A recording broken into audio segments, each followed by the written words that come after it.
How's it going, guys? I'm Jamiethecomic and welcome to Review the Shit, the show I review the shit you're too pussy to watch. Now, some of you have requested this, you private messaged me, you've emailed me, and, well, secretly I've been dying to do this movie for a while. This is Pokemon, the first movie. Now, to those of you who don't know, I'll explain what a Pokemon is, because the movie whose job it is to explain for newcomers don't do a good job of it. The anime and the games explained, even Yu-Gi-Oh! The movie had some sort of introduction, but just like the Wii U, Nintendo just assumed it would do well. Ah, hell with it. We've already got their money and the same people will come back for more. Introductions! Don't need it! Anyway, Pokemon are basically creatures, or the correct term, monsters that Pokemon trainers carry around in their pockets to unleash to fight other Pokemon. Hence why in Japan they are simply known as pocket monsters. Or as I like to call them, legal glorified cockfights. And if you ask me, that has a much better ring to it. With that said, we open up with a backstory to the movie explaining the existence of a shrine to a thought to be extinct Pokemon named Mew. But we get the most unsubtle wink to the audience as we see Mew is still around. The scientists are able to gather some DNA to use to create a clone of Mew named Mewtwo. One of the scientists tells us he also has hope to use this new finding as a possible means to restore life. You'll see why I'm mentioning that in a minute. Our narrator opens up the story with a mysterious voice echoing through the wind.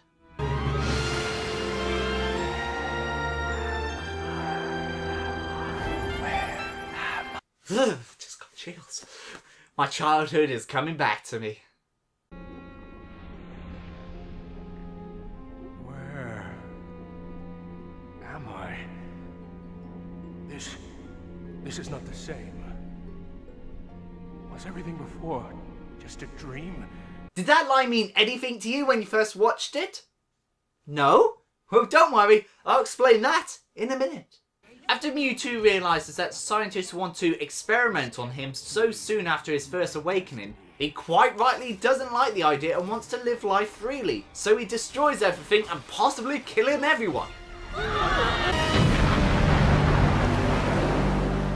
Also, to the hardcore fans, yes, I know Mewtwo is genderless, but his voice is obviously a male, so I may be calling him a he throughout this review.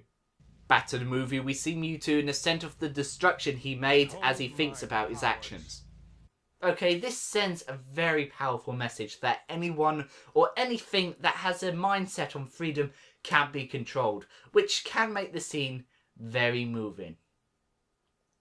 But back to the shrine scene! The scientist tells us he hopes to discover a means to restoring life.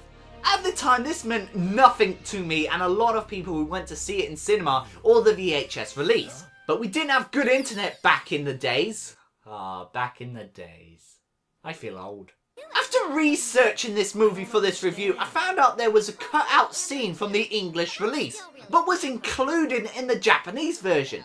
But was included in the follow-up movie Mewtwo Returns DVD as an extra? Why?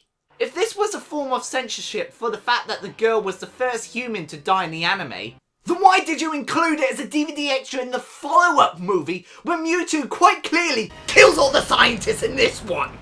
Genocide is okay, but a tragic accident is not. I've gone way off track here, so let me just sum up this scene and why it would make sense to include it. There is a girl called Amber who died young and her father has found a way to bring her back to life by somehow extracting her consciousness into a chamber, and if they successfully bring Mewtwo back, they will be able to use their knowledge to bring back Amber. Unfortunately, something fails, resulting in the 3 test Pokemon clones to dissolve as well as Amber. I'm so sad. Look, if you want the secret to everlasting life, just go to Ash! He's been 10 years old since 1988! 1988. Damn, I feel old. Mewtwo is the only life form remaining, and after the only 4 other life forms disappearing in front of him, Amber echoes her last words. You should be happy. You're alive, and life is wonderful. Life is wonderful. For an unspecified amount of time, as Mewtwo, not knowing enough of the world to create his own, is stuck in a limbo, only being able to remember a girl and her last words.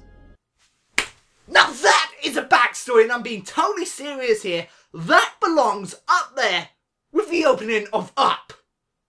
Okay, back to where we left off. The head of Team Rocket convinces Mewtwo to join him to take over the world. But that doesn't go so well either. I will find my own purpose. The reign of Mewtwo will soon begin.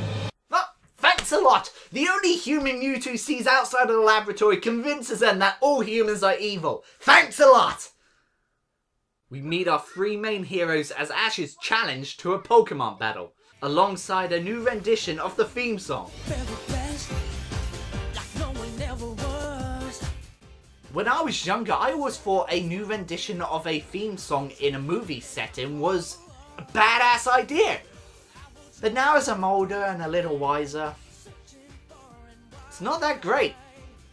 I guess you could say I'm being a critic of my nostalgia. Of course Ash wins, and being a 4-kid done, we are obviously going to get some puns. We did it! Well, that sure was a shocking ending. Shocking that Ash moves so fast. There's another credit on Pikachu's charge account. 3? Really? Are you insane? Mewtwo has been spying on our heroes. Oh, I'm sorry. The mysterious watchman is looking over our heroes as he talks to his servant as what I'm guessing is psychic powers, as only she can hear him. Oh my god, this is so obviously the Pokemon we saw at the beginning. Why do you need to keep him a secret? The gang received their invitation to a special Pokemon tournament hosted by the mysterious host. It's obvious it's Mewtwo! Mewtwo creates a heavy storm, preventing all those he invited from going to the island. But that doesn't stop our heroes and a few others. To them, this is just one more challenge. They follow their hearts. That is what sets them apart and will make them Pokemon masters. Good luck to all of you. Thank you for your most inspiring yet pointless appearance in your one and only Pokemon movie. Catch me right there. Team Rocket's Jessie, James and Meowth dress as Vikings to get them across. Strong! Stop mocking me! Why? I guess they plan to go to the island to capture any strong Pokemon, including from our heroes, but it's never established. After a little bit of a mishap, they managed to reach the island, and we finally get to see who is behind all of this. Mewtwo! Elsewhere, Team Rocket are looking through the facility when they come across Mewtwo's cloning room where Meowth gets cloned. Begin replication sequence. Who's that Pokemon? It's Meowth! I'm sorry, my childhood just took over me there for a sec. Mewtwo continues to reveal his plan that he plans to recreate the world by eliminating all humans and Pokemon who serve humans. So to prove keeping Pokemon as slaves is the reason for his pain and suffering, he brings out his clone Pokemon to act as his slaves. So the Poke battle begins! I'm sorry, I will try and keep the Poke puns to a minimum. But they lose quicker than the noobs I play on Titanfall. And Mewtwo captures all the Pokemon as his own to create powerful clones to be his slaves to help him take over the world. There goes Alakazam! It's Lifer! I don't have time for your dumb motto today!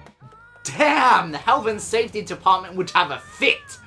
Even though it didn't stop the cloning, Ash was able to cause the machine to break, releasing the originals. Pokemon and humans eliminated, the clone shall inherit the world. You can't do this. I won't let you.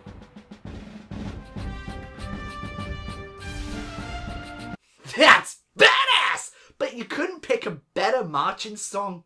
Ash tries to fight Mewtwo but gets thrown away, but luckily Mew steps in to stop him from hitting the wall. You know, Mew! The one that's been overseeing this entire event? The one that was used in the creation of Mewtwo? The one who could have easily stopped this! Never mind, we're f***ed. So with Mewtwo blocking all the Pokemon's special abilities with his psychic powers, they begin the epic slap fight. Yeah. Now you think they would try and make this scene epic? Not for kids!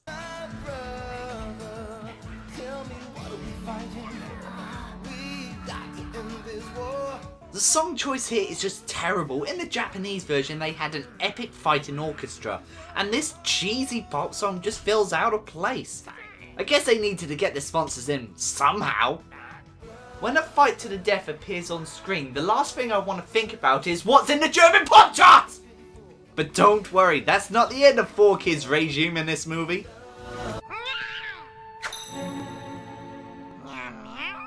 You mean we don't have to fight with each other?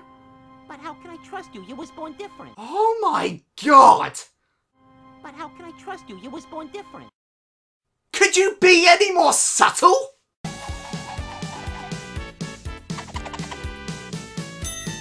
Hey kids, there's nothing more fun than a movie of your favorite cartoon. But when that movie tries to force subtle anti-racism messages, that's f***ed up. It's your body. No cartoon has the right to touch you no matter how close to your childhood it is. So what do? You get out of there! And you apologize to your parents for forcing them to watch this shit with you! Little bastards. Sonic is not pleased. Mew, Mewtwo and the rest continue to fight until we reach the movie's most infamous scene.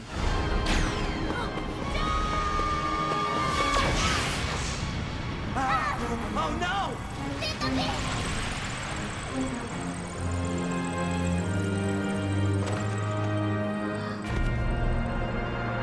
Fool. Trying to stop our battle.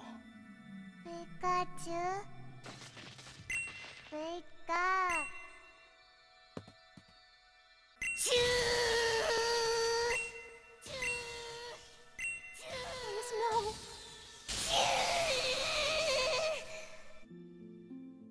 Pika.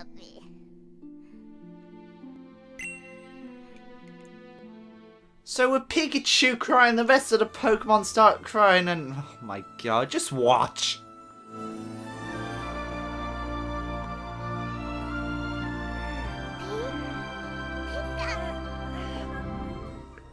Damn you, Pokemon! You've made me cry! But it still begs a question. How do tears heal him? But with that, Mewtwo must also be crying inside as a ray of light shines through. Gift of life that determines who you are. So what did we learn today, kids? Pokemon aren't meant to fight. Not like this. What can come out of it? Nothing but pain. Why can't Mewtwo understand it's not right to force Pokemon to battle this way? They're all living creatures. This just proves that fighting is wrong. Now I can see how horrible fighting really is. Even the best of friends will fight sometimes. These are really good lessons to learn, and I really do hate messages in kids shows and kids cartoons. But, you know what? I'm looking forward to seeing how the show pans out now they've learned all these very powerful lessons. What transpired here I will always remember.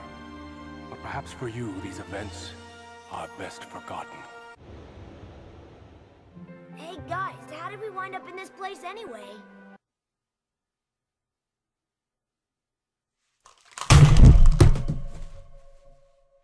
But perhaps for you these events are best forgotten. How did I end up back here? Oh well. Anyway, that was Pokemon the first movie, and I still quite enjoyed it.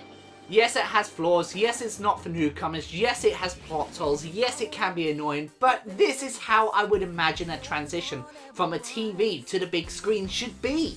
It explores a story that couldn't be done with the format of the TV show. And really, the only people who are going to watch this are die-hard fans. And it has everything they came for. Action, a darker tone, a larger scale, a crappy soundtrack. I just wish they didn't put a subtitle Pokemon the first movie. Why not just Pokemon Mewtwo Strikes Back. I mean, not only is it lazy, but it just comes off as smug. But anyway, I've been Jamiethecomic. Thank you very much for watching Review the Shit, the show I review shit you're too pussy to watch. And remember, guys, to keep on being awesome. See you later, guys. Okay. Look, Pokemon may be cool, but I think we can all agree Digimon is better. Hey! Stop throwing! Right, alright, you make your point, Pokemon's better. Except it's not.